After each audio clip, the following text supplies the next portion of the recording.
Right guys, welcome back. In today's video, I'm going to be talking to you about the 5 stupid mistakes BMW owners make all the time. And these are the BMW DIYer fails. These are the ones that everyone failed until I come along, and I'm here to tell you all of them so you guys don't make these same mistakes as the DIYer fails did as well. And there's a big category of DIY fails everywhere that can be seen on forums to online. You'll be able to find them and know the information I'm giving you is correct. So let's get on with it. Okay, so before I come along, you'll see on many people's videos, this is the scan tool or preferred joist. Now this isn't the scan tool you'll see them using. This is a Launch Creator 529. This is just your normal generic scan tool reader for all cars. But people were trying to use these on BMW. Now what these were doing was throwing a lot of these DIYs off by giving codes, for instance, for the solenoids and telling them it was the camshaft position sensors. Then they were replacing their camshaft position sensors and it made no change. And why is that? Because it was giving them P0 codes or P141 or 142, whatever it was, they was giving them P0 or P144 codes all the time on this scan tool, which was not accurate. Why is that? Because it's not BMW specific. If you've got fault codes and you plug this in, this is going to give you generic fault codes for all cars. It's not going to point to your problem. And this is one of the reasons as well as to why garages end up failing diagnosing these cars, calling them unreliable, junk, and just over-engineered. When realistically, they're not over-engineered. It's people trying to use this on a BMW, and you can't do that. Now, the right scan tool is this. Now, many of you guys will know, I have reviewed this many times. These are the correct scan tools for BMW. This is the Launch Creator Elite for BMW. Now, many of you know all about this already. Some of you won't. If you are new to BMW and you are seeing this video, do not try and use your generic scan tool. Your generic scan tool is going to throw you off and make you waste money and make you become a parts fitter. If you want to fix your problem first time correctly, buy a correct BMW specific scan tool. These retail about £100. Okay, you've also got the older version, which is the handheld one, which looks similar like this, but it's in orange. It's just a handheld, it's that way around instead of this way around. And you'll be able to diagnose your codes. You can do all your coding with this, and it's a safe tool to use for a beginner. This will give you the exact fault codes, and it is well worth the money. There is no updates for this. You don't have to keep updating it. You don't have to pay. Once you purchase it, it's lifetime. You can use it on your BMW all the time, and it will give you the correct fault codes all the time without the need of having to run around like a headless chicken thinking, what is it? What's this? What's that? It's also bi-directional, something these generic scanners ain't.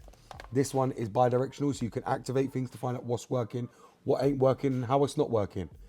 I'm not here to promote the scan tools. I'm trying to teach you the correct way to diagnose a BMW, because that's one of the biggest DIY failures on YouTube that you'll see from older videos that will come up to you telling you to replace this, replace that, and it doesn't work because that's what they've diagnosed and it isn't the problem. Okay, and until I come along, many of you guys, that's why you found me and subscribed to me, because you know I was giving you the correct information. These scanners do not work for BMW. These ones do. And these are the ones you need to be targeting. You need to have one specific only for BMW, or one that can do all cars, but Launch is very good at what they do. The same as TOPDON, the same as Snap-on, Alltel. There's a lot of them that can do BMW codes. But these cheap ones here, for 50 quid, 40 quid, are not going to read your BMW fault codes. Okay? The best other brand out there is Foxwell. So the Foxwell can do a load of BMW codes as well. And those are the best scan tools for you to buy to diagnose your BMW the correct way first time, and you won't waste money on parts or anything else, and it will direct you to the correct part all the time. The next failure that many of you guys will see as well from a lot of people on YouTube and online is telling you to jump start from the battery. Do not do that. Many people will go to put the jump cables onto the battery here. You'll see I've got a jump pack here, and they'll jump the car from the battery. Do not do that. As I've always said, this is how you damage and fry your modules from doing that. Do not jump it from the battery. You have to jump start your car from the front, and I'll show you how to do that in a second.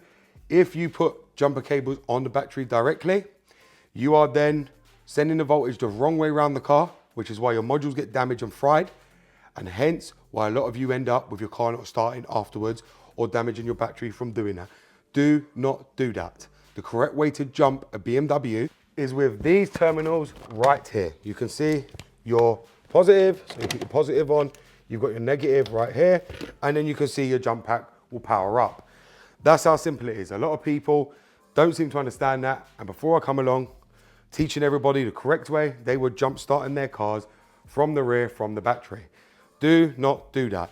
One good thing about using a jump pack over jump leads is these are safe.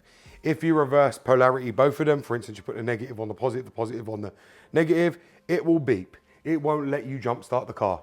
Where with leads, they don't have no safety features built in.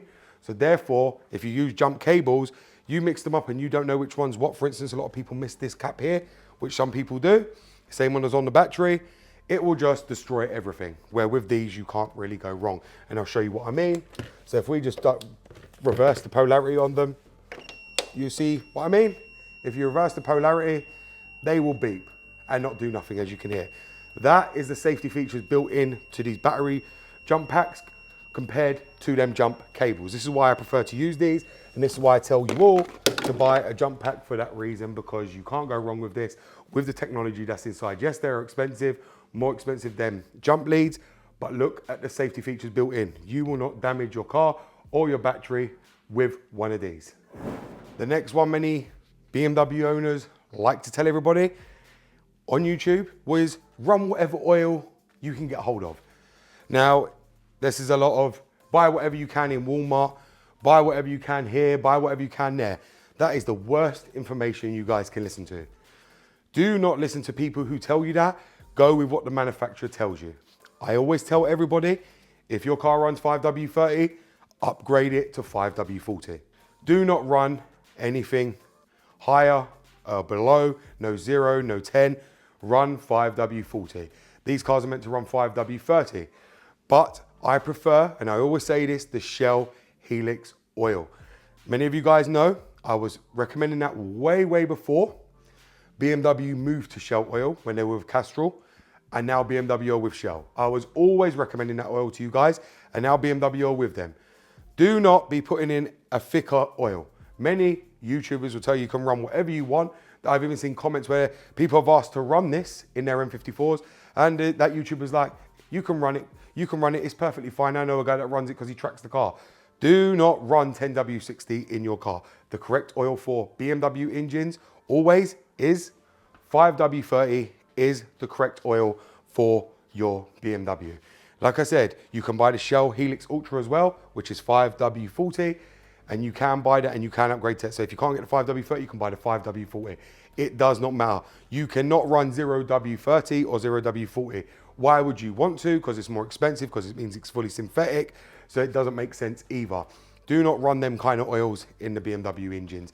They need very strong protection, and if you run a thicker oil, you risk damaging the engine and obviously damaging all the internals, because many people as well don't understand, let these cars come up to temperature before you start redlining them and flooring them. It's very simple, but do not make that mistake of putting in any oil you feel and choose. Try and use the Shell Helix Ultra. Is the best oil, and there's a reason why BMW moved over to Shell. You guys know I've been doing YouTube now for over 4 years, and I've always recommended Shell. And what did BMW do? 2 years later, got the contract with Shell, and now they use Shell engine oil only. But I was using it even before BMW recommended it for a reason. Use the Shell oil. Don't use none of this other cobblers you hear, Valvoline or Manol or all this crap. Shell is the perfect oil for BMWs. I've never ever had an issue, and guess what? My oil every 5,000 miles always comes out clean, spotlessly clean when using this oil. The next BMW DIY fail is this right here. This one right here, which is using the wrong coolant in your BMW. Now, many people seem to think they can just as well go and throw in G12, red coolant, Prestone, because it says all makes and models. You guys have seen my videos before. You cannot be using that crappy coolant in your BMW. That is the kind of coolant which destroys the water pumps, the coolant hoses, makes them corrode, makes them crack, makes them brittle. And it's not just due to the heat, it's due to the wrong coolant, not protecting all the rubber hoses. You need to be using the OAT coolant, which is the organic coolant. This is the wrong coolant. You cannot be using red in a BMW. You need to be using the blue coolant. Now, diesels will use the red coolant, but BMW petrol engines will always use blue coolant. The best blue coolant you can buy, the best one for BMW, which is recommended, is G48. That is the correct coolant for your BMW. Do not be using anything else. Even if you change your water pump or your thermostat, make sure to use the blue G48 coolant. And this is the correct coolant right here, G48. This is HOAT, which is organic coolant. This is the one you should be using. Do not be using anything else. This is the only one that should be going into your BMW engine. This protects the water pump. This is why a lot of you guys have a water pump failure, thermostat failure, or your radiator is always failing, always corroding up. I don't get any of that because I always use the correct coolant. But many people seem to believe they can chuck in whatever they feel. That is simply not the case. The fact is, if you find all the servicing and maintenance expensive for you, do not buy a BMW. Do not listen to these other people. They're giving you the wrong information. And you know what? I get it all the time when people come to me and say, I heard that you can do this and you can do that. Because I know many people, regardless of seeing my information, will still go and do as they choose. And then I'll say to them, oh, where did you hear this? And they're like, oh, I've been seeing it around. I've heard from people this, that, the other. And I said, who's the people? Who's the people you're talking to that tell you this? And all they can ever relate to is forums. And I say, do not believe the forums. These people do not know what they are talking about. They really do not. Because if they did, they would recommend you the correct call. And this is why a lot of them end up with problems with their BMWs and end up getting rid of them or going to another brand, because then they start saying they're unreliable because they cannot get away with using these cheap products, and then when it goes wrong, they can't afford the maintenance. So do not listen to other people, because I get it all the time. People saying they heard this, they heard that, and I'm like, where did you hear that? Where did you hear that? Because it wasn't from me. And then I always wait for them to say the forums. I always wait because everyone starts laughing, and I get it all the time. Every time when someone says, I heard this, I heard that, your information is incorrect. Sorry, that is not the correct information. So like I said, guys, these are the things not to do on your BMW, because these are the BMW DIY fails. Now I'm going to move on to the fifth one. Now the fifth one is people who think they understand BMW giving people the wrong advice. Just because you've done it on your car and your car's been fine, you have got away with it so far. It does not mean everybody's going to get away with it. Secondly, these people are not experts. They don't understand how these engines work and how the electronics work on the car. So if you listen to them, you are going to destroy your car. But I do know there's a lot of you who think, oh no, forget what he says. You'll go ask someone else and think, you know what? I'm just gonna do what I want. And that is when it goes wrong. Do you know how many people come to my channel, ignore my advice, then come begging to me to help them with their car, or begging me to help them fix their module, or begging me because something's gone wrong and they don't know how to diagnose it or fix it? Do you realize how many people I get from, instead of listening to my information, they listen to other people's? Because you know what it is? They try to avoid the cost. G48 is not cheap at all, not for the amount of coolant you need. For these BMW engines, you need about 10 litres, which works out to about £100 for 2 bottles of that, when you can then buy a Prestone for $30. And those are the people that end up with their water pumps failing constantly, then telling me they've just replaced it, it's failed. Those are the same people that end up with coolant leaks, their cars overheating, head gasket failures, rebuilding their engines. And they come crawling back to me. You think they like that? No, they come crawling to me because they should have listened to my advice in the first place, but they did not. And this is why I'm telling you the correct way to do it. Before I come along, there were so many YouTubers, so many people on forums giving the wrong information. It was unreal, completely unreal. To the point, there were so many BMWs on YouTube that were broken down until I come along. A lot of YouTubers with them who didn't even have a clue. There wouldn't be hardly many BMW YouTubers still if I didn't come around showing how to properly maintain and look after these cars. And that is a fact, because there wasn't many when I come around. Now there's loads, and they're still giving the wrong information because they don't have a clue. They want to give their version of what I say, but the problem is their version is incorrect. And therefore, there's a lot of people that still choose to listen to that because they don't find me until after when something goes wrong. I'm always the after when something goes wrong, either electronically or something wrong with the cooling system. That is when they find me and YouTube recommend me. It's always after the problem happens. And that's how I end up getting them, and then they end up seeing my videos, and then they're like, I should never have listened to that person. Then they start exposing to me who they watched. And then I go and read the comments and see what they're saying to other people. And then that's when I have to make the video to shut them down. But there you have it, guys. Those are the 5 mistakes BMW owners make all the time, and especially BMW DIYers. Thank you very much for watching, guys. It's BMW Dr. Dean here, and goodbye.